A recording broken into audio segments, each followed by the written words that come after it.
ஜெய ஜெய சங்கர ஹர ஹர சங்கர. அனைவருக்குமே வணக்கம்.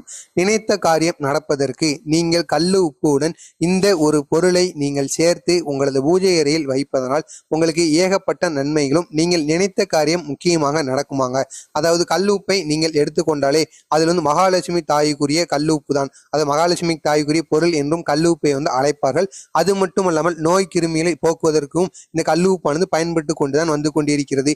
எனவே இந்த கல்லு உப்பை நீங்கள் பூஜை அறையிலும் அல்லது உங்களது வீட்டு வடகிழக்கு மூலையில் நீங்கள் இவ்வாறு இந்த கல்லுப்புடன் இந்த ஒரு பொருளை நீங்கள் சேர்த்து வைப்பதனால் நீங்கள் நினைத்த காரியங்களும் தொட்ட காரியங்களும் அப்படியே நடக்கும் என்று பெரியவா அவர்கள் கூறியிருக்கிறார்கள்.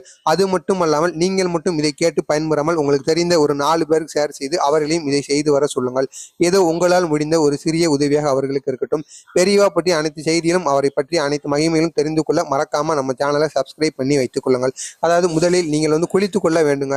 குளித்து கொண்டு உங்களது வீட்டில் நீங்கள் பூஜை அறையில் பூஜையெல்லாம் செய்துவிட்டு விளக்கை எல்லாம் ஏற்றிவிட்டு அதற்கு பிறகு கல்லுப்பை எடுத்துக்கொள்ளுங்கள். இதற்கு நீங்கள் புதிதாக வீட்டில் நீங்கள் சமையலுக்கு பயன்படுத்தக்கூடிய கல்லுப்பை பயன்படுத்தாமல் புதிதாக இந்த பரிகாரத்துக்கு என்று நீங்கள் கல்லுப்பை வாங்கி வந்தால் மிகவும் சிறப்பாங்க. அந்த கல்லுப்பை வாங்கி உங்களது வீட்டிற்குள் வைத்துக் கொள்ளுங்கள்.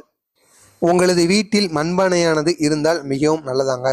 மண்பானை இருந்தால் அந்த மண்பானையை எடுத்துக்கொள்ளுங்கள். மண்பானை இல்லாதவர்கள் அதாவது இரும்பு பொருட்களை தவிர மற்ற பொருட்களை எல்லாம் நீங்கள் பயன்படுத்தி கொள்ளலாமா. சில்வர், செம்பு அல்லது மண்பானை இதில் எது இருந்தாலும் மிகவும் நல்லதாங்க.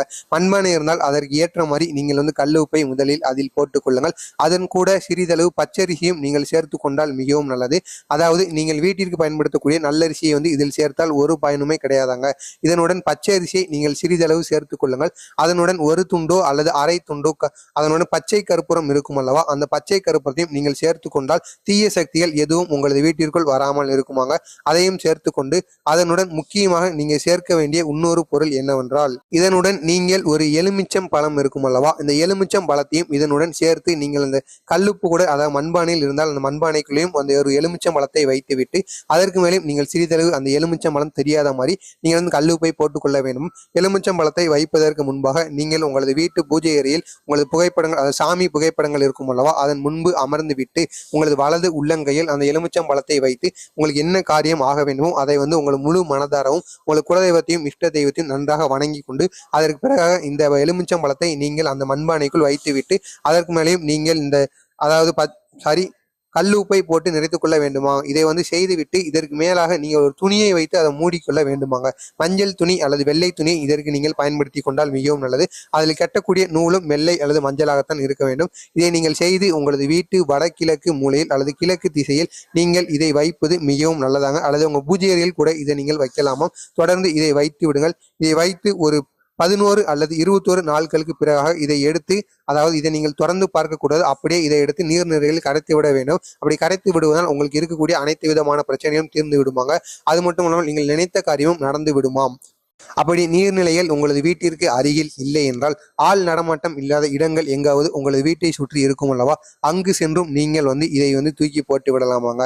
இதை போட்டுவிட்டு நீங்கள் திரும்பி பார்க்காமல் சென்று வர வேண்டுமாம். இதை போட்டுவிட்டு வீட்டிற்கு வரும்பொழுது உங்களது கை கால்களை நன்றாக கழுவி விட்டு அதற்கு பிறகு குளித்து விட்டு மீண்டும் பூஜை அறையில் பூஜை செய்து நீங்கள் நினைத்த காரியம் கண்டிப்பாக நடக்கும் என்று முழு மனதுடன் நீங்கள் பிரார்த்தனை செய்தால் நீங்கள் நினைத்தது கண்டிப்பாக நடக்கும் என்று பெரியவா அவர்கள் கூறியிருக்கிறார்கள்.